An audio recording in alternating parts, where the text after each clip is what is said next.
tamu kehormatan kita, Ibu Siti Muntamah Odet, Umi Odet yang saya hormati, juga Pak Dedi Rusmawan, Ketua DPRD, terima kasih, dan semua tamu-tamu undangan yang hadir, para ketua yayasan, organisasi kemasyarakatan, khususnya masyarakat Tionghoa Bandung, masyarakat Tionghoa Jawa Barat, dan hadirin sekalian yang secara khusus menyempatkan hadir pada kesempatan siang hari ini.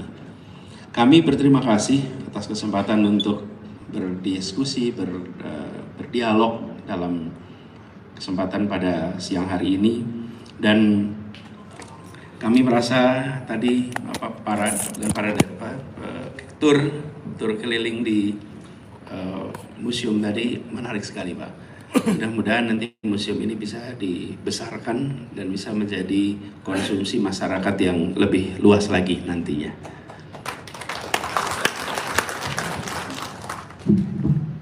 Sedikit.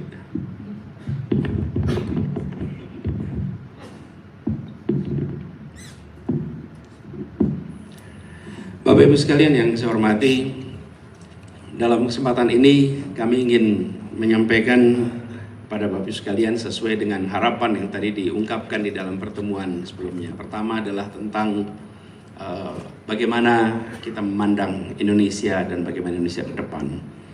Bapak Ibu sekalian, Indonesia ini adalah sebuah bangsa yang luar biasa. Saya rasa kalau dibandingkan dengan banyak bangsa-bangsa lain di dunia, kita ini memiliki keunikan karena ada keragaman yang luar biasa, tapi juga ada persatuan yang luar biasa. Yang kalau saya boleh analogikan, Indonesia ini seperti sebuah persenyawaan. Berbeda dengan percampuran. Apa bedanya? Persenyawaan itu dicampur tapi membentuk unsur baru. Kalau percampuran itu tidak menghasilkan unsur baru. Itulah bedanya persenyawaan. Kalau persenyawaan yang paling mudah ini air depan kita ini. Itu hasil persenyawaan. Antara apa? Kita semua tahu oksigen dengan hidrogen. Oksigen dan hidrogen itu bersatu, bersenyawa, lalu dia membentuk air. Apakah air itu oksigen? Bukan. Apakah air itu hidrogen? Bukan. Apakah dalam air ada oksigen? Ya. Dalam air ada hidrogen? Ya. Itulah Indonesia kita. Unsurnya begitu banyak, membentuk satu entitas baru bernama Indonesia yang di dalamnya ada begitu banyak unsur di dalamnya. Tapi Indonesia jelas bukan Batak, Indonesia itu bukan Sunda, Indonesia itu bukan Jawa, dan Indonesia ini bukan Manado, bukan Timor. Indonesia adalah entitas baru yang terbentuk atas persenyawaan. Mengapa ini penting untuk kita sadari bersama? Karena ketika kita sudah menjadi Indonesia, maka kita harus memperkuat identitas keindonesiaan kita. Itu harus dijaga terus-menerus. Walaupun ini yang unik juga, menjadi Indonesia tidak harus menghilangkan kesukuannya. Yang Sunda tetap Sunda, yang Jawa tetap Jawa, yang Batak tetap Batak, yang Tionghoa tetap Tionghoa, tetapi juga menjadi Indonesia. Di tempat lain, untuk menjadi entitas nasionalnya, dia harus kehilangan identitas suku bangsanya. Ini yang tidak ada di tempat lain. Dan penanda dari identitas itu, yang tadi rumahnya kita lihat di pameran, adalah kesepakatan bahasa bersama, bahasa persatuan, bahasa Indonesia. Bapak Ibu sekalian yang saya hormati, kita coba bayangkan kalau pertemuan pemuda itu mencoba mensepakati bahasa, lalu masing-masing unsur rebutan bahasa mana yang paling dominan dipakai. Kira-kira secara jumlah pengguna paling banyak itu bahasa Jawa. kira-kira. Sesudah itu paling banyak pengguna kira-kira bahasa Sunda, kira-kira begitu. Tapi tidak itu yang dipilih. Tidak itu yang dipilih. Dan saya bayangkan kalau Bapak Ibu menjadi utusan Jong Java, pulang kampung ditanyain semua orang di kampungnya, jenengan ini pripun toh gitu. Jenengan tidak memperjuangkan bahasa kita jadi bahasa kebangsaan kita. Kenapa diterima bahasa orang seberang itu? Jangan bayangkan ada Indonesia masa itu. Masa itu tulisan Sumpah Pemuda itu di bawahnya tertulisnya apa? Negeri Jakarta. Bukan kota Jakarta, negeri Jakarta. Ini masih tahun 28. Indonesia merdeka tuh kayak masih jauh sekali. Tapi sepakat satu bahasa, dan bahasa itulah yang mempersatukan kita hari ini. Betapa indahnya pertemuan bangsa Indonesia ketika siapapun yang berbicara tidak perlu ada penterjemah yang menggunakan mikrofon menerjemahkan ke bahasa yang ada di sini. Bahasa ini lemnya, the glue, lemnya yang buat kita bisa bersatu. Bersatu inilah bahasa. Dan bahasa ini juga yang kemudian membuat kita bisa merasa satu. Bapak Ibu sekalian, di sejarahnya Jakarta tahun 30-an, Pasar Senen itu pusat kursus bahasa Indonesia.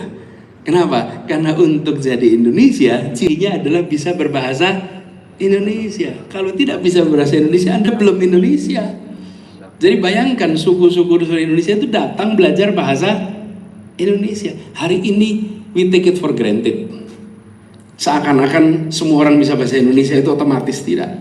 Nenek saya di Kuningan, saya lahir di Kuningan, nenek saya itu hanya bisa berbicara bahasa Sunda, tidak bisa berbicara bahasa Indonesia. Beliau paham bahasa Indonesia, tapi kalau jawab tetap pakai bahasa Sunda. Nggak bisa jawab pakai bahasa Indonesia, jawabnya pakai bahasa Sunda, tapi paham. Tumbuh besarnya di Tasik, Ciamis, lalu menikah dengan kakek saya, lalu tinggal di Kuningan. Tapi bisa dibayangkan masa-masa itu masa pembentukan keindonesiaan. Dan kita sekarang memiliki sebuah Indonesia yang bersatu karena ada perasaan kesamaan. Nah, ini Bapak sekalian yang kemudian harus kita jaga sama-sama. Harus kita jaga. Kita sudah membentuk satu bangsa, ditandai satu bahasa, ditandai dengan kebersamaan. Lalu kita bentuk satu yang kedua. Satu yang kedua itu apa? Satu negara tahun 45. Oke. Lalu kita sudah satu negara. Tahun 50 kita ini berada dalam situasi satu, bukan satu negara kesatuan, federasi. Ada negara banyak sekali sebetulnya. Salah satunya Republik Indonesia. Salah satunya, tapi negaranya banyak sekali, namanya federal. Tahun 50 menjadi satu negara kesatuan. Itu satu yang ketiga. Satu yang keempat, ketika deklarasi Juanda, Indonesia ini baru satu tanah, belum air. Kenapa? Karena airnya bukan bagian dari Indonesia. Juanda dan Soekarno ke Cirebon. Bung Karno waktu itu di bandar Cirebon tanya, itu kok banyak kapal-kapal benderanya asing? Iya, karena perairan kita bukan perairan Indonesia. Itu adalah perairan internasional antar pulau kita. Diperjuangkanlah lewat deklarasi Juanda tahun 57 dan baru berhasil tahun 82 ketika UN Clause diakui. Nah, United Nations Convention Law of the Sea, tidak salah. Nah, ini satu yang keempat. Sekarang kami melihat satu yang kelima yang harus kita perjuangkan. Yang ini ingin kami perjuangkan. Apa itu? Satu perekonomian. Satu perekonomian. Sudah satu bangsa, satu negara, satu kesatuan, satu teritori tanah air, satu perekonomian. Mengapa satu perekonomian? Karena hari ini dalam kenyataannya yang tinggal di kota besar di Jawa bisa memiliki akses pada kebutuhan pokok yang harganya jauh lebih terjangkau dibandingkan mereka yang tinggal di luar daerah-daerah utama kota besar. Biaya hidup yang berbeda, harga yang berbeda. Harga air di Jakarta, di Bandung masih kira-kira setara. Tapi begitu Bapak Ibu pindah ke luar Jawa, maka harganya berubah. Semen yang harganya berbeda, kebutuhan pokok harganya berbeda. kita harus membuat Indonesia satu perekonomian, terintegrasi, sehingga kita memiliki perasaan kesejahteraan yang sama. Satu perekonomian inilah yang harus kita dorong, bukan satu harga. Karena kalau satu harga itu, Bapak Ibu pelaku pasar sulit, nah yang namanya satu harga. Tapi perekonomiannya terintegrasi, sehingga kesempatan sejahteranya setara. Nah, untuk itu bisa dilakukan, kita harus memberikan kesetaraan kesempatan.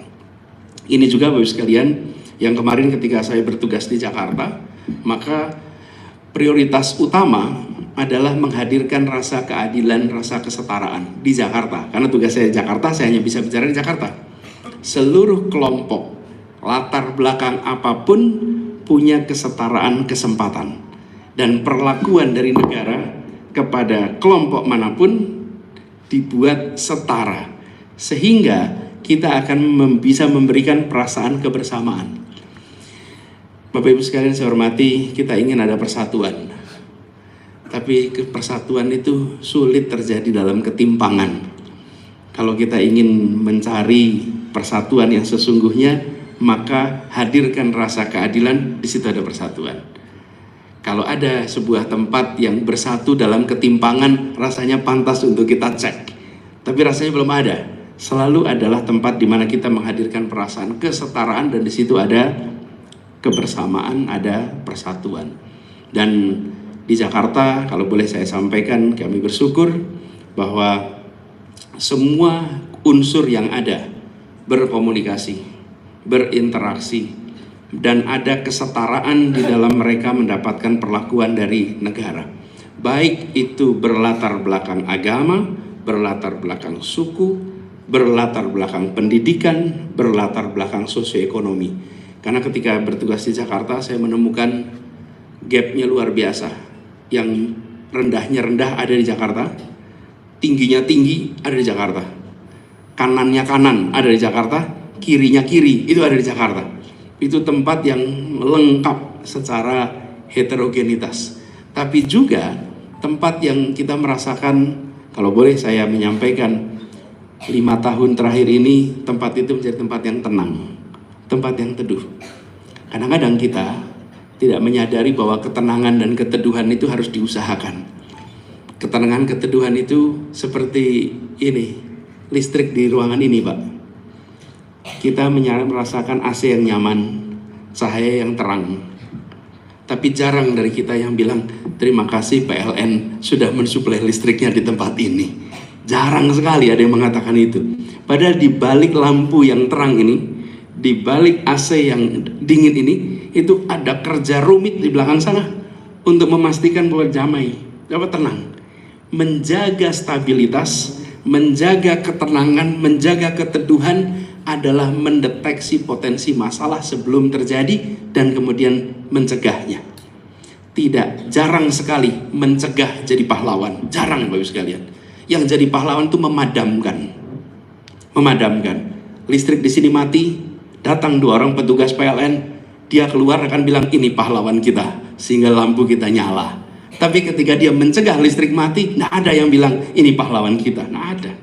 Api mungkin terjadi, pemadam melakukan usaha pencegahan pemadaman, pencegahan dilakukan, tidak terjadi kebakaran. Tidak ada yang bilang pada publik inilah pahlawan karena dia mencegah. Tapi ketika terjadi kebakaran, dia datang, maka kita semua akan bilang this is our hero karena dia memadamkan api. Bapak Ibu sekalian, membangun kesetaraan, kedamaian, keteguhan itu kami lakukan di Jakarta, tapi tidak kelihatan Bapak sekalian. Kenapa tidak kelihatan? Ya karena adanya suasana yang tenang, teduh. Memangnya tidak ada potensi konflik, banyak berulang-ulang. Tapi setiap potensi itu muncul, lakukan pembicaraan, lakukan pertemuan, lakukan pencegahan sehingga suasana teduh. Jangankan masyarakat, suami istri aja potensi cekcok banyak kok. Bapak Ibu coba dalam 5 tahun berapa kali cekcok suami istri? Pastilah ada. Bisa ditaker, perbedaan pandangan pastilah ada. Tapi dijaga sehingga tidak menimbulkan instabilitas. Perbedaan di masyarakat, friksi di masyarakat terjadi terus. Nah, itulah yang kita coba kerjakan. Sehingga timbul suasana yang tenang, suasana yang teduh. Dan kami berdialog dengan semua. Jadi dalam kesempatan ini Bapak sekalian, saya ingin memberikan kesempatan kepada Bapak Ibu untuk menyampaikan pandangan, bertanya. Tadi saya sudah sampaikan kepada Bapak-Bapak ketika di pertemuan terbatas, Pak Herman, Pak Hendri, dan Pak Johan ya, tadi di situ saya sampaikan. Silahkan Bapak Ibu sekalian untuk memberikan pertanyaan apa saja supaya saya sampaikan sesuai yang diharapkan. Dan boleh tanya bebas, tidak perlu khawatir kalau Bapak Ibu merasa pertanyaannya agak kurang tega untuk menyampaikan, bilang aja baca dari WA Bapak Ibu. Jadi kan salahnya WA-nya gitu. Ada yang titip pertanyaan Pak, gitu nggak apa-apa, tanyakan. Saya sampaikan di sini Bapak sekalian. Saya ingin sampaikan Bapak sekalian pesan sederhana. Saya mencoba untuk menghadirkan rasa keadilan, rasa kesetaraan. Dan saya mengharapkan dari masyarakat, termasuk Bapak Ibu sekalian, objektivitas di dalam menilai. Saya tidak meminta Bapak Ibu untuk menyukai saya, tapi saya minta Bapak Ibu untuk tidak menggunakan hoax dalam menilai saya. Itu saja yang saya minta. Okay? I'm not asking you to like me, okay? But I'm asking you not to use hoax to judge me. Itu aja. Okay? Karena itu yang dibutuhkan. Dan kami yakin Bapak Ibu sekalian bahwa bila kita bekerja bersama dengan objektivitas, kebersamaan itu akan terjadi. Kebersamaan itu akan bisa kita bangun. Jadi kalau boleh Pak, saya berhenti di sini dalam menyampaikan, tapi saya buka kesempatan ya, langsung aja Pak ya, untuk bisa menyampaikan harapan, pertanyaan, gugatan juga boleh Pak bisa. Kalau merasa ada yang perlu digugat gitu, gugatan juga boleh. Dan nanti saya akan coba jawab sebisa mungkin. Silakan Pak sekarang.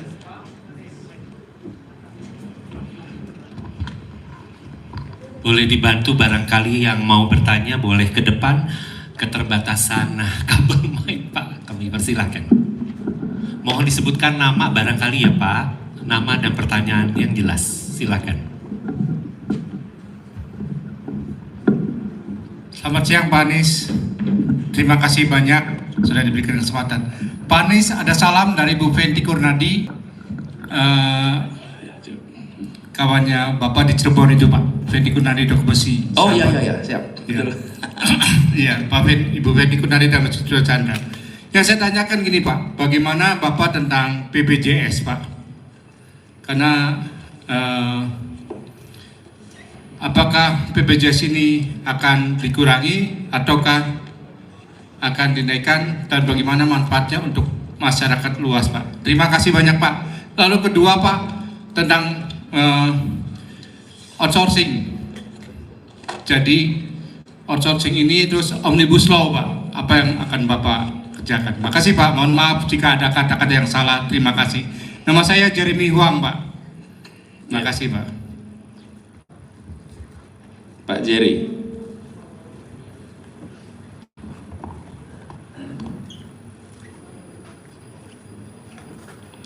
Kalau boleh beberapa saja sekaligus, nanti saya respon sekalian.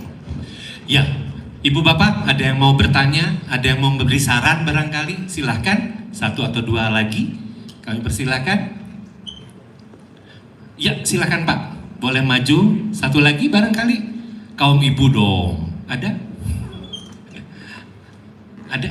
Oke. Silahkan. Yuk, silahkan. Dua orang bertanya, kami persilahkan.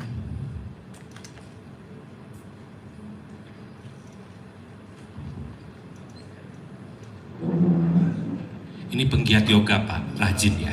Yuk. Selamat siang Pak Anies. Ya, saya mau wakilin pertanyaan teman saya. Dia nanya, by the way nama saya Jan Timotius. Saya mau wakilin pertanyaan dari teman saya. Dia nanya, karena saat ini kan di Bandung itu ada permasalahan persampahan di TPA Sarimukti. Dan kita juga mengetahui bahwa polusi udara itu bukan lumayan lagi, berat di Bandung ini. Nah, yang ditanyakan, gimana solusinya tentang permasalahan dan polusi itu berdasarkan pengalaman Bapak ketika dulu menjadi gubernur. Itu aja Pak. Terima kasih. Terima kasih Pak Yan. Selamat siang Pak Anies, nama saya Sugi. Sugi. Ya Sugi. Mohon maaf, pertanyaan saya adalah mungkin apa tindakan yang akan Bapak lakukan jika Bapak terpilih? Karena saya dari pengusaha, itu sekarang yang menjadi masalah adalah banyaknya produk-produk dari luar, mau dari Cina, mau dari Korea, yang sekarang masuk ke Indonesia secara masif. Nah itu kan semestinya kan yang kami inginkan kan mungkin adalah proteksi Pak. Mungkin apa kira-kira tindakan yang Bapak akan lakukan? Itu saja Pak, terima kasih. Oke, terakhir Pak Henry, kami persilahkan.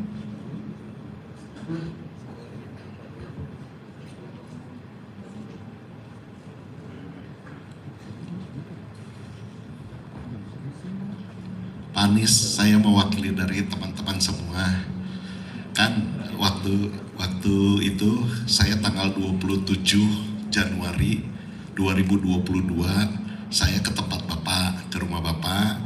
Waktu itu saya berkatakan, Pak, siap-siap Bapak akan menjadi calon presiden. Alhamdulillah di tanggal 3 Oktobernya 2022 Bapak dideklarasikan. Nah sekarang saya mewakili dari teman-teman semua Pak, bila mana Bapak jadi presiden, kan kita warga Tionghoa sudah diketahui bahwa kita kaum minoritas Pak. Jadi bagaimana Pak Anies untuk ibaratnya buat orang Tionghoa lah gitu Pak. Ya, terima kasih Pak. Atau harapannya apa Pak? Harapannya tentu kita diberikan kesempatan yang seluas-luasnya Pak. Kita walaupun kita minoritas tapi kita senantiasa selalu orang Tionghoa tuh cinta tanah air Pak, cinta kepada negara Indonesia. Jadi kita supaya diberikan satu kesempatan yang lebih baik lagi atau bagaimana gitu. Oke, terima kasih. Oh Ibu, Pak Henry daftar mau jadi menteri Pak.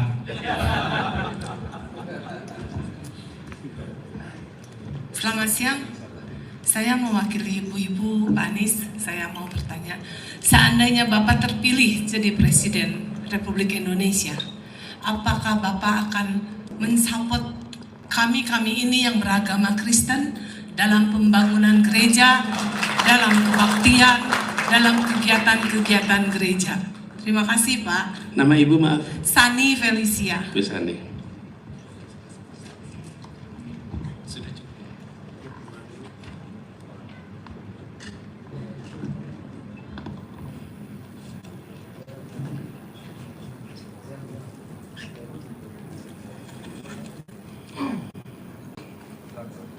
Masih ada lagi, Bapak sekalian? Enggak ada?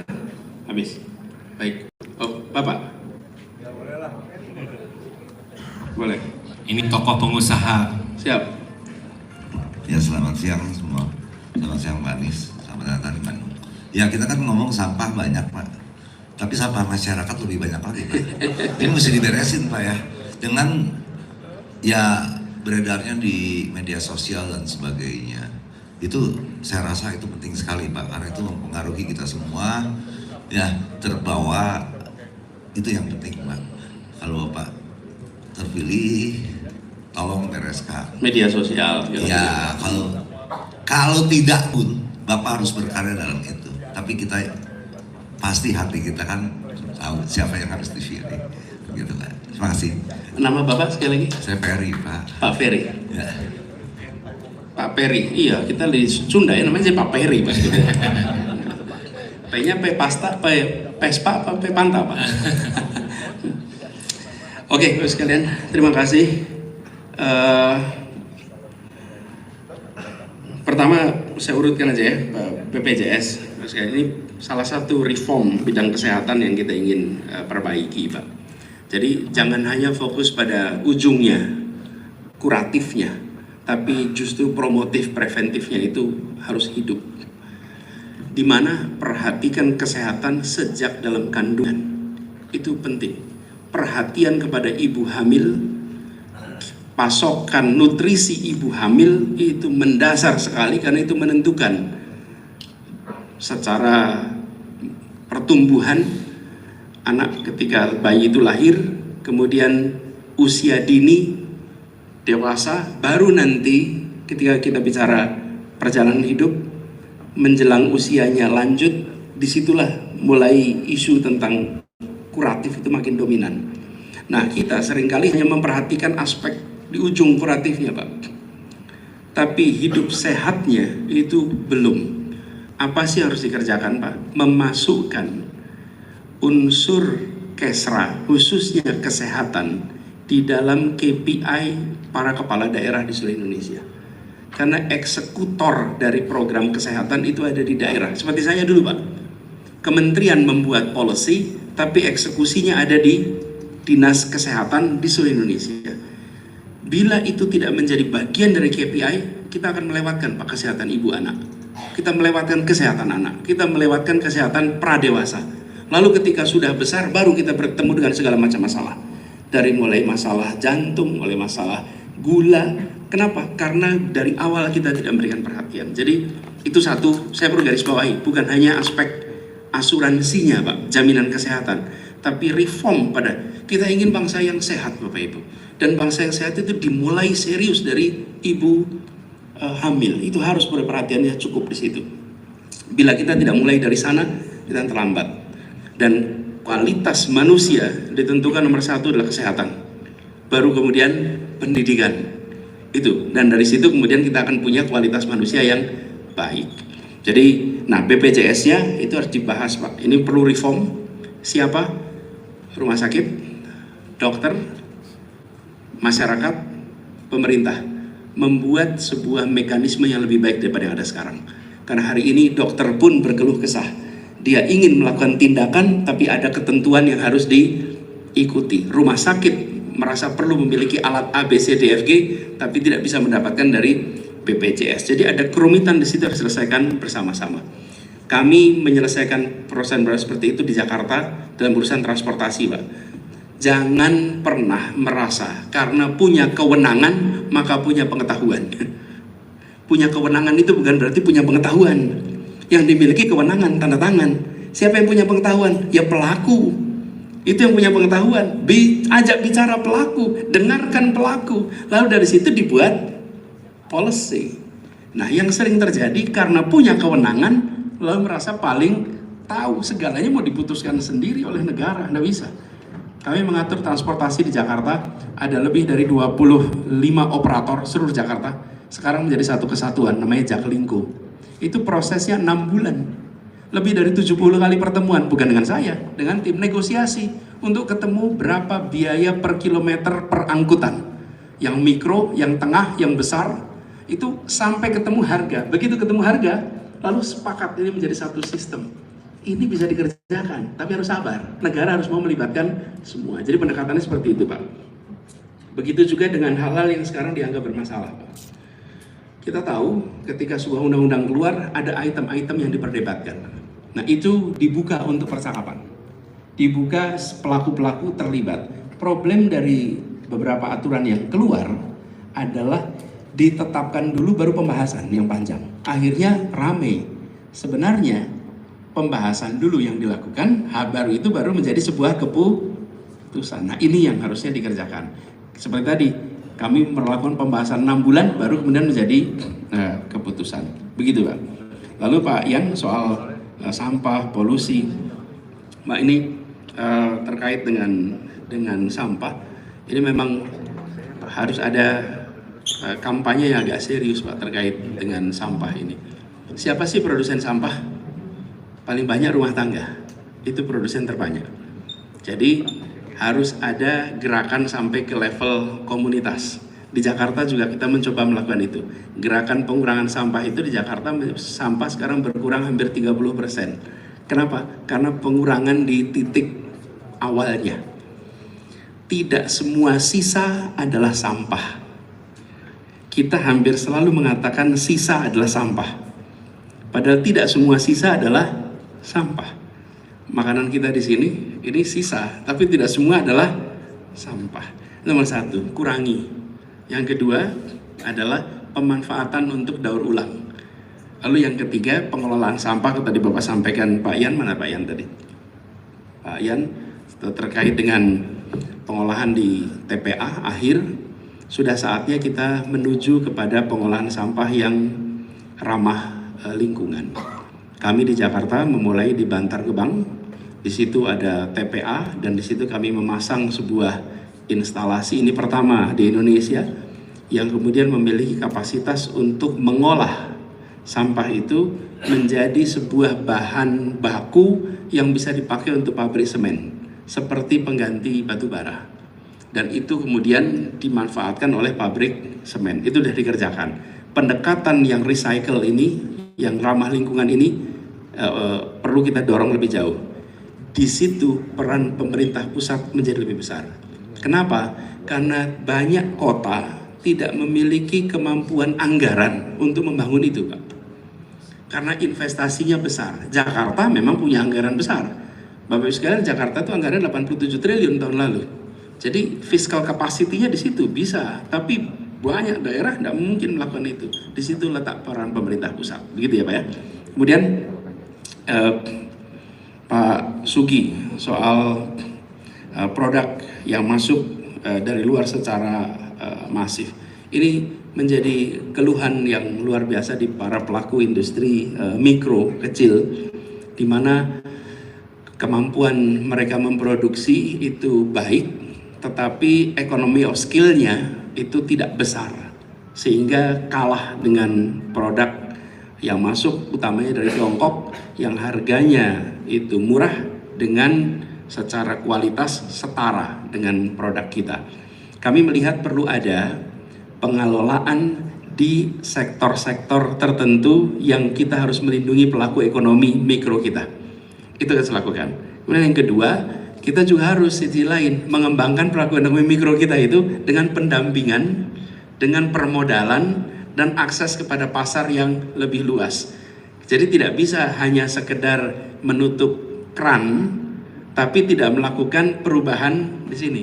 Karena kalau kita tidak lakukan perubahan itu, muncul juga nanti kalau bicara tentang comparative advantage, rakyat kita yang akan mengalami kerugian karena dia tidak mendapatkan produk dengan harga yang lebih pantas bila sekedar melakukan proteksi saja. Ada sektor-sektor yang harus mendapatkan perlindungan.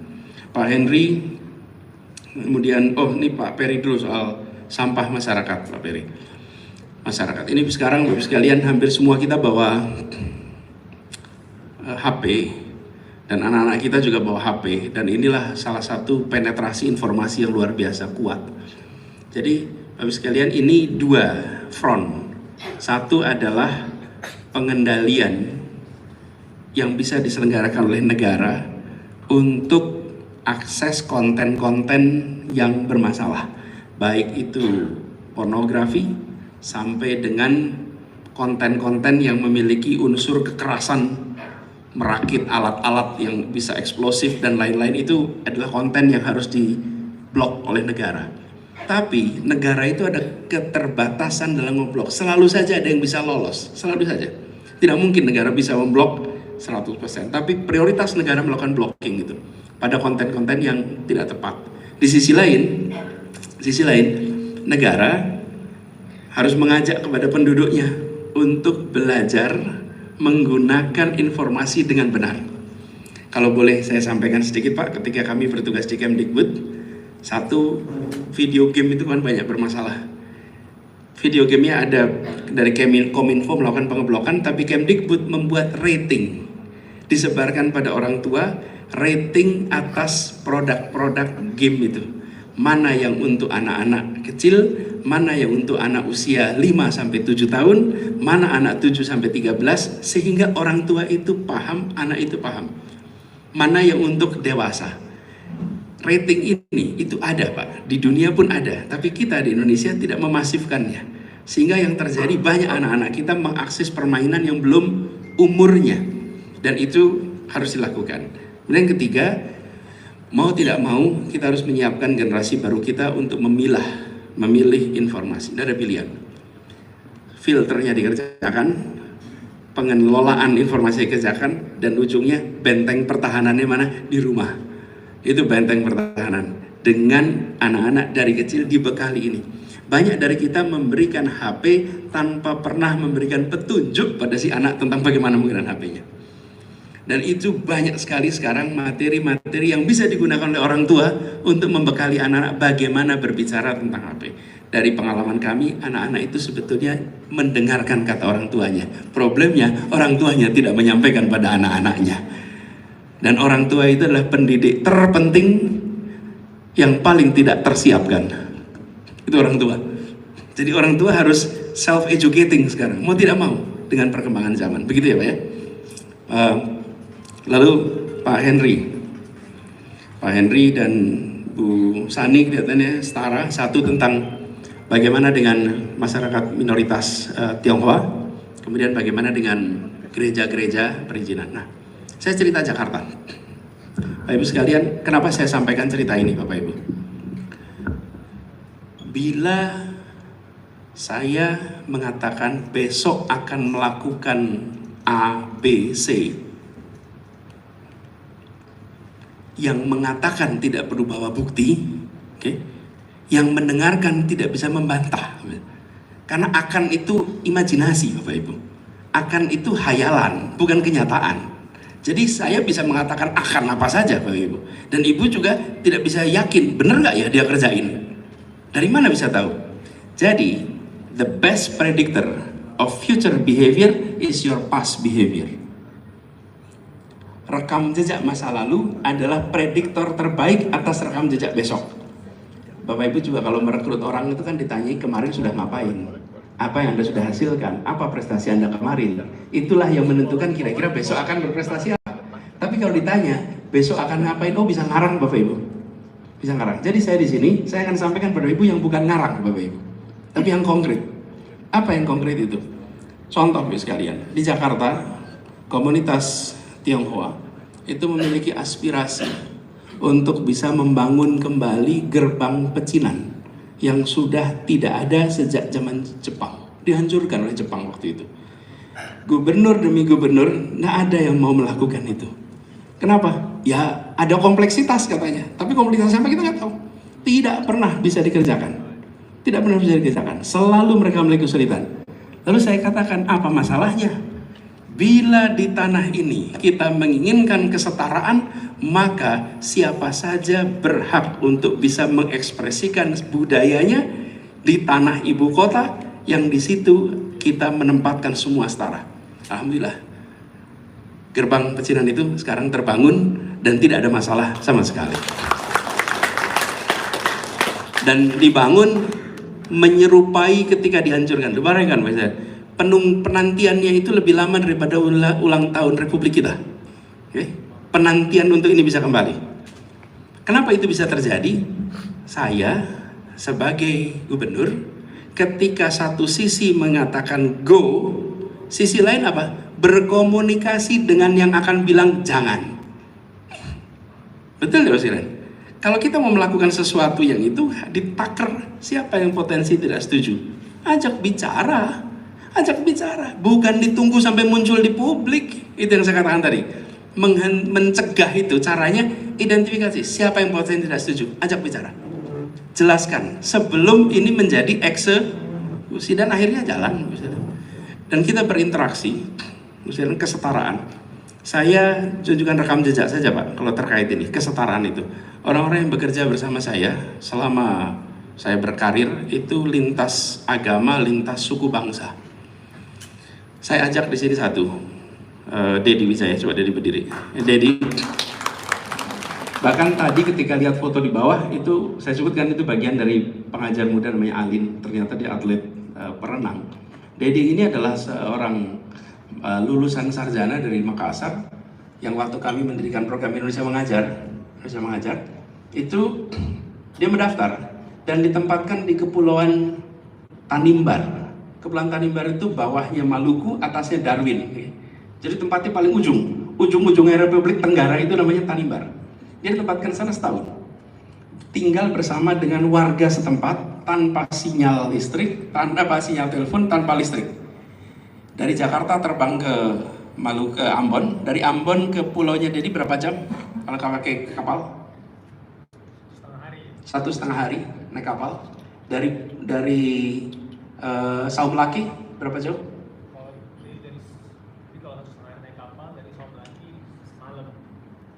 Bayangkan misalnya ke pulau namanya Saum Laki, dari Saum Laki masih 1 malam lagi. Kemudian dia tinggal di sana 1 tahun. Setara kesempatan, gak ada yang beda. Dia tugas sana tahun 2012. Dan sesudah itu kami bekerja bersama terus, sama-sama. Alin yang tadi saya ceritakan di sana, Pak, dia itu kami tempatkan di kepulauan, maaf, di Sulawesi Barat. Ini saya ingat kejadiannya. Alin datang ke saya, Pak Anies, boleh tidak saya bukan di sana? Kenapa? Karena seluruh penduduk di Majene itu penduduknya Muslim semua, Pak. Dan di pegunungan yang belum pernah ketemu orang agamanya bukan Islam. Lalu Alin ini secara fisikal langsung kelihatan dia adalah peranakan Tionghoa, langsung. Dia berprestasi dari ITB, IP-nya 3,8 lebih, tidak salah. Hebat anak ini. Dan mau menjadi guru selama 1 tahun di sana. Lalu saya katakan pada Alin, berangkat saja. Percaya saya bahwa nanti di sana akan muncul interaksi yang paling mengesankan. Karena dia sempat ragu, datang ke sebuah tempat yang nggak pernah ketemu, dan warganya di sana, maaf, seluruh kulitnya warnanya agak sawo matang tua. Jadi dia ketika datang itu jenggleng lebih itu, beda sekali. Apa yang terjadi, Pak? Dia datang ke sana, warga di sana itu rapat. Rapatnya apa? Siapa keluarga yang mau menerima? Yang di sana juga sama-sama deg-degan, Bapak Ibu. Bukan cuma yang mau datang, yang mau menerima juga.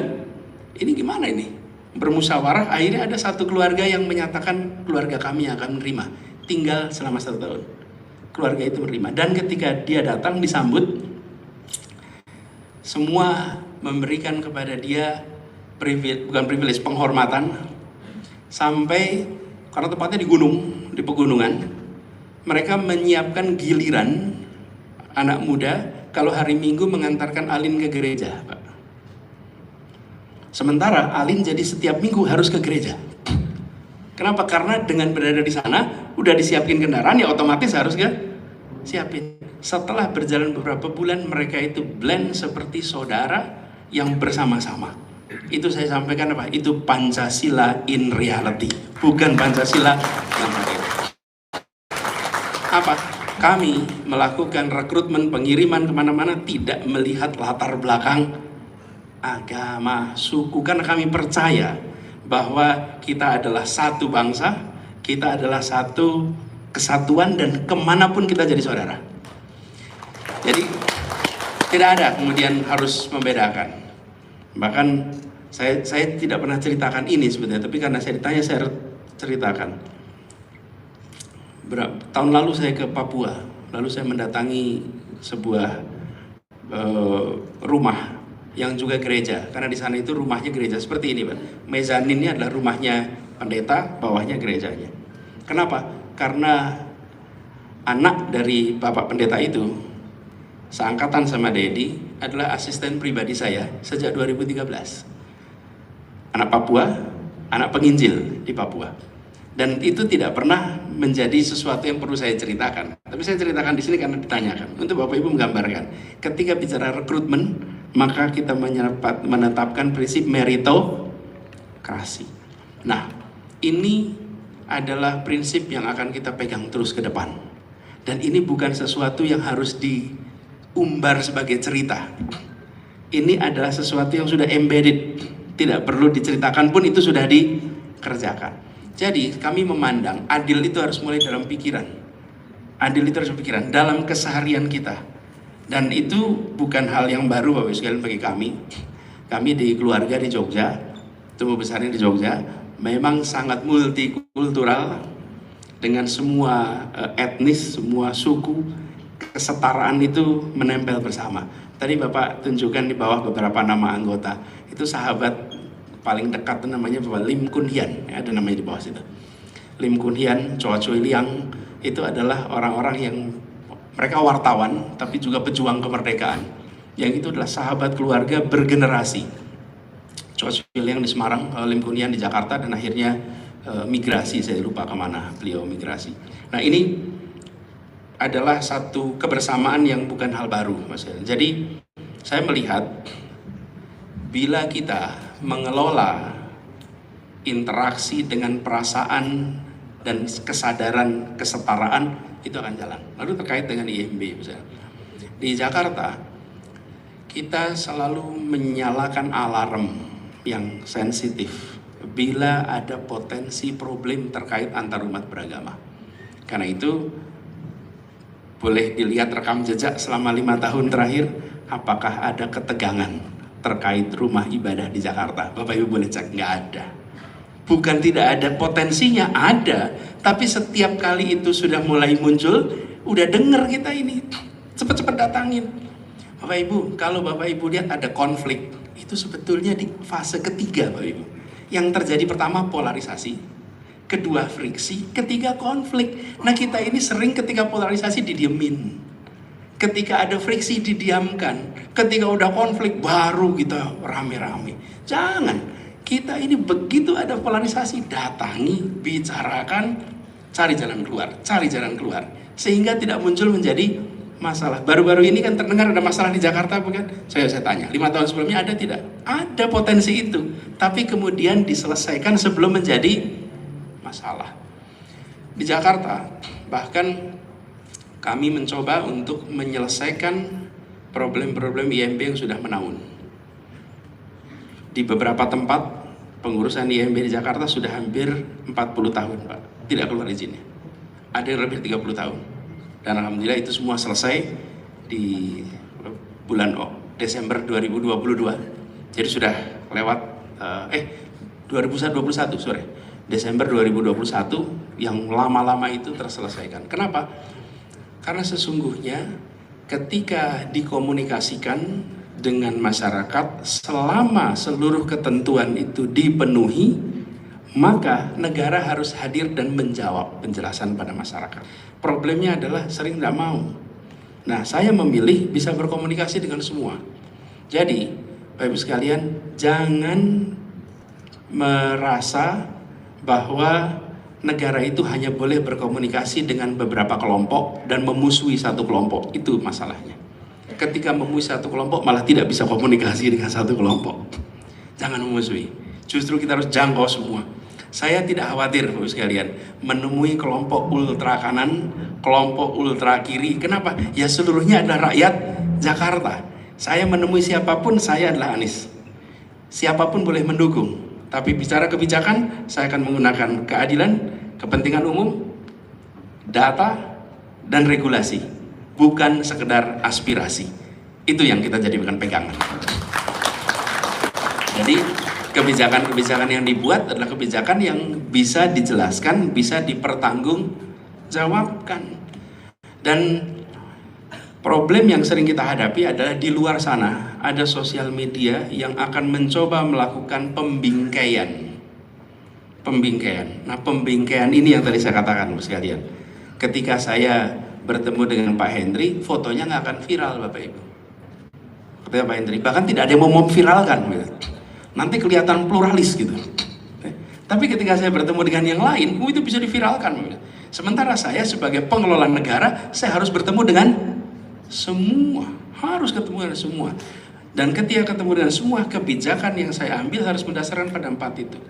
Saya ulang, prinsip keadilan, kepentingan umum, data, science, evidence, dan regulasi. Jangan dibalik, Bapak Ibu sekalian. Kalau regulasi nanti yang lain-lain ada regulasi yang nggak masuk akal, ada regulasi yang masuk prinsip keadilan, pegang 4 itu.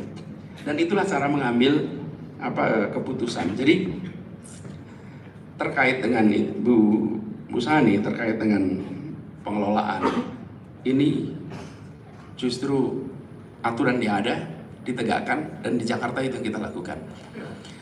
Maka Bapak Ibu sekalian, kalau boleh indikasinya adalah suasana tenang dan teduh. Tapi tadi saya berikan gambaran, suasana tenang teduh tidak menimbulkan hiru, Bapak Ibu. Tapi suasana kekacauan dan kemudian dipadamkan, you are seeing a hero. Kita mau pilih yang mana? Saya pilih yang pertama. yang tenang teduh walaupun tidak muncul hero. Saya bilang gitu. Karena indikasinya adalah pada ketenangannya. Tapi Bapak Ibu kalau dengar cerita di belakangnya, seru Bapak Ibu, rame betul. Tapi saya bilang nanti dah, itu biarkan jadi cerita-cerita untuk pelajaran sejarah, bukan bagian dari berita hari ini. Beritanya hari ini adalah ketenangannya. Kerja di belakang layarnya itu adalah sebuah tanggung jawab konstitusional yang kita kerjakan. Biarkan para sejarawan nanti menulis peristiwa-peristiwa itu semua. Nah, jadi saya ingin sampaikan pada semuanya. Ya mungkin Bapak Ibu sekalian bertanya tapi tidak dipertanyakan. Saya sering mendapatkan pertanyaan itu. Apakah nanti akan bersahabat pada minoritas? Apakah akan diskriminatif pada minoritas? Apakah akan berorientasi pada 1-2 kelompok? Itu kan sering ditanyakan. Cuman kadang-kadang kalau pas ketemu nggak tega tanya. Cuman kalau di sosmed aja ditanyain itu. Tapi kalau ketemu nggak keluar tuh pertanyaan itu. Jadi saya tanyain aja sendiri di sini kan. Jadi maka jawaban saya begini Mas sekalian. Di masa Pilkada Jakarta, saya tidak menjawab semua tudingan itu. Kenapa? Karena sangkaan dibalas dengan sanggahan itu tidak ada dampaknya. Kata dia lawan kata saya, nggak ada artinya. Nggak ada artinya misalnya. Saya tidak bisa, saya hanya berdoa waktu itu. Semoga Tuhan mentakdirkan saya bertugas sebagai gubernur. Dan sesudah saya bertugas sebagai gubernur, maka saya akan jawab semua sangkaan itu dengan kenyataan yang ada di Jakarta. Saya tidak mau membantah dengan kata-kata. Saya tidak mau membantah dengan pernyataan. Saya akan bantah dengan kenyataan. Dan itu jauh lebih kuat. Karena kenyataan. Jadi, saya selalu sampaikan pada relawan-relawan juga yang membantu. Bila ada pertanyaan seperti itu, jangan dibantah. Maka katakan saja, barangkali iya memang dia intoleran. Terus jawab, berikan pertanyaan berikutnya. Bisakah diberikan contoh intoleransinya? Oke? Ketika diminta berikan contoh, saya berani jamin tidak akan ketemu bukti intoleransinya. Nah, silahkan saya cari. Tapi kalau dibantah, nanti kata A lawan kata B, biarkan saja. Kenapa? Tanggung jawab memberikan bukti itu pada yang menuduh, Bapak Ibu sekalian, bukan pada yang tertuduh, Bapak Ibu sekalian. Yang menuduh yang harus memberikan bukti. Kalau tidak ada buktinya, berarti it is baseless accusation. Nah, saya bisa katakan pada masa itu, Bapak Ibu sekalian, kalau di Jawa Barat ini, ada pilkada wali kota atau pilkada gubernur, lalu yang maju satu orang dari Sunda, satu orang dari Jawa, satu orang dari Batak. Kira-kira isu apa yang bakal rame di situ? Kira-kira isu apa tuh Mas? Isu suku pasti akan ramai. Kenapa? Karena ada faktor suku yang ada di situ, pasti. Kalau pilkadanya satu calon laki-laki, satu perempuan, isu apa yang akan muncul? Gender akan muncul. Kalau pilkada satu beragama Islam, satu beragama Kristen, isu apa yang akan muncul? Agama. Itu adalah sesuatu yang terjadi di mana-mana. Tetapi yang penting, yang menang harus merangkul. Dan yang tidak menang harus mengakui hasil. Itulah demokrasi dan itulah yang kita coba tegakkan di Jakarta. Bahwa ada isu suku, pokoknya yang menang yang di Bandung harus suku Sunda misalnya. Boleh, itu kan aspirasi yang muncul di mana-mana. Nah, ini yang saya sampaikan sekalian. Jadi, saya tawarkan kepada Bapak Ibu sekalian untuk melihat kenyataan di Jakarta sebagai cara menilai apa yang sudah saya kerjakan. Itu yang bisa menjadi proyektor apa yang akan dikerjakan bila saya diberikan amanat untuk mengurus Indonesia nanti. Itu. Jadi saya tidak terlalu banyak mengatakan akan A, akan B, akan C. Bukan, lihat aja Jakarta. Dan alhamdulillah Jakarta kami bersyukur suasana itu. Bahkan saya ingat sekalian, kami mendorong perubahan yang tidak banyak dibahas. Apa itu? Kalau menjelang ini Ibu tadi cerita tentang gereja, Ibu perhatikan, adakah pohon Natal di wilayah publik selama Republik ini merdeka? Di Jakarta? Nggak ada. Menjelang Natal tidak ada pohon Natal di wilayah publik. Pohon Natal itu wilayahnya private. Di mana? Di rumah, di mall, bukan di wilayah publik. Sementara saya sampaikan ketika menjelang Idul Fitri di wilayah publik ada begitu banyak sign. Saya sampaikan ini kesetaraan dan saya bicara dengan semua.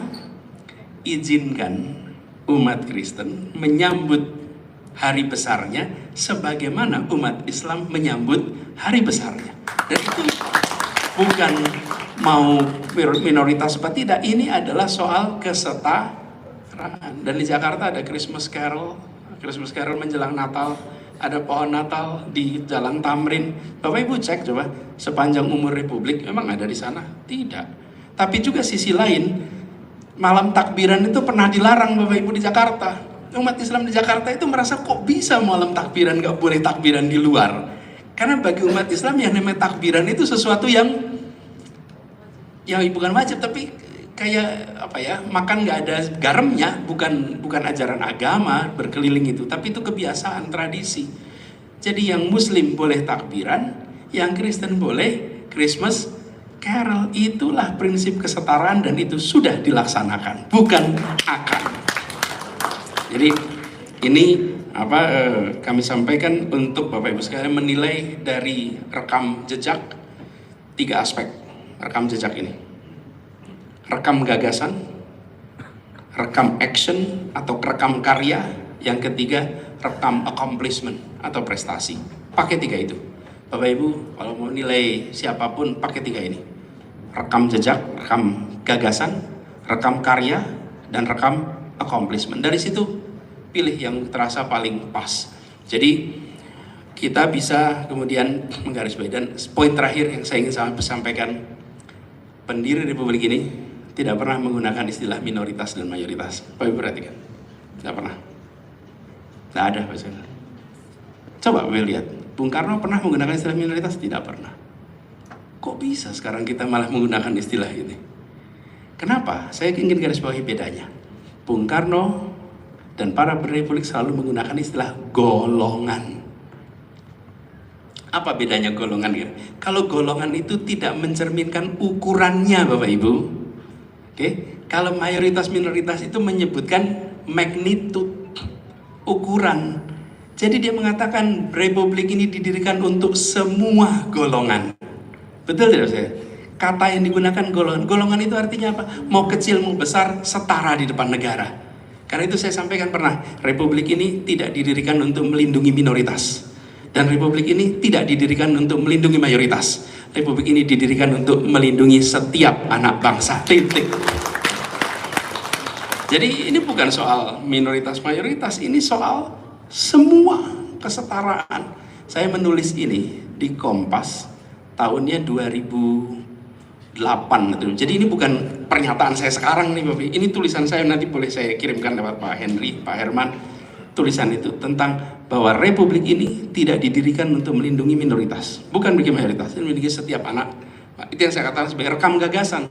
Gagasannya bukan ketika Pilkada Jakarta, gagasannya ada sudah sebelum itu semua. Nah, kami berharap nantinya ini bisa menjadi bahan bagi Bapak Ibu sekalian di dalam memproyeksikan ke depan. Nah, terakhir kami lihat penegakan hukum penting. Bila ada yang melakukan pelanggaran, syarat pelanggaran itu meluas adalah dibiarkan. Itu berubah. Bila ingin ketertiban, jangan pernah ada pelanggaran yang dibiarkan. Karena pelanggaran yang dibiarkan, itulah yang akan membuat suasana menjadi rusak. Republik ini harus secara serius. Bila ada yang mencederai, hentikan. Bila ada yang melanggar, berikan hukuman. Karena itu prinsip negara hukum yang harus kita pegang sama-sama. Bapak Ibu sekalian, terima kasih atas kesempatan berdialognya, berdiskusi. Semoga ini memberikan manfaat bagi saya dan juga Bapak Ibu sekalian. Dan semoga apa yang Bapak Ibu jalankan di tugas Bapak Ibu sekalian berjalan dengan lancar. Itu aja dari kami. Terima kasih. Selamat siang. Assalamualaikum warahmatullahi wabarakatuh. Hadirin, mari dengan penuh antusias kita sambut dengan tepuk tangan Anda untuk Bapak Anies Rashid Baswedan. Izinlah kiranya Pak Anies, mohon kiranya untuk menerima tanda kenang-kenangan dari Yayasan Dana Sosial Priangan. Hadirin di bawah aja kali ya. Oke, hadirin tetap tenang di bawah.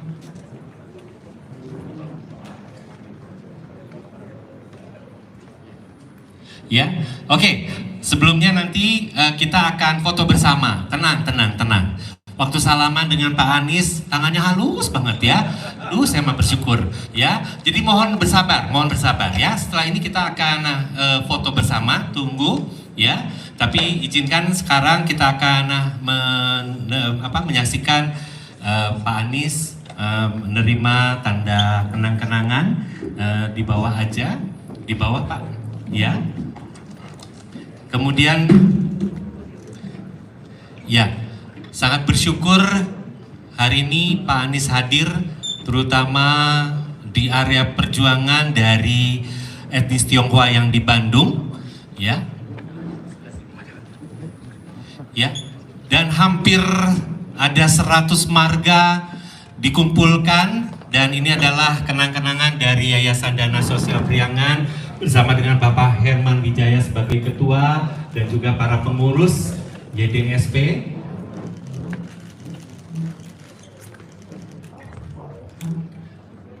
Oke, sudah. Mohon waktunya sejenak, Pak Anies. Ya, Pak Anies akan memberikan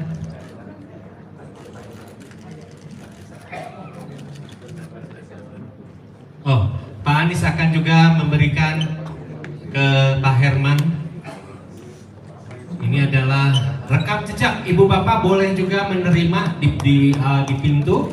Boleh juga menerima ini rekam jejak Pak Anies di Jakarta. Oke. Pak Anies mohon izin, saat ini Pak Henry Husada akan memberikan kenang-kenangan juga Pak, didampingi oleh Pak Herman dan juga semua pengurus.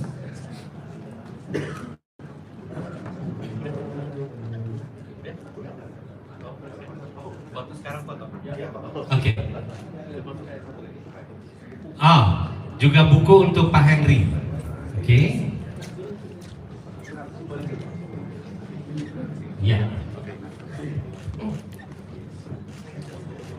Baik, kami mengundang kepada tamu-tamu VIP untuk foto bersama. Kami mohon kehadiran para ketua yayasan.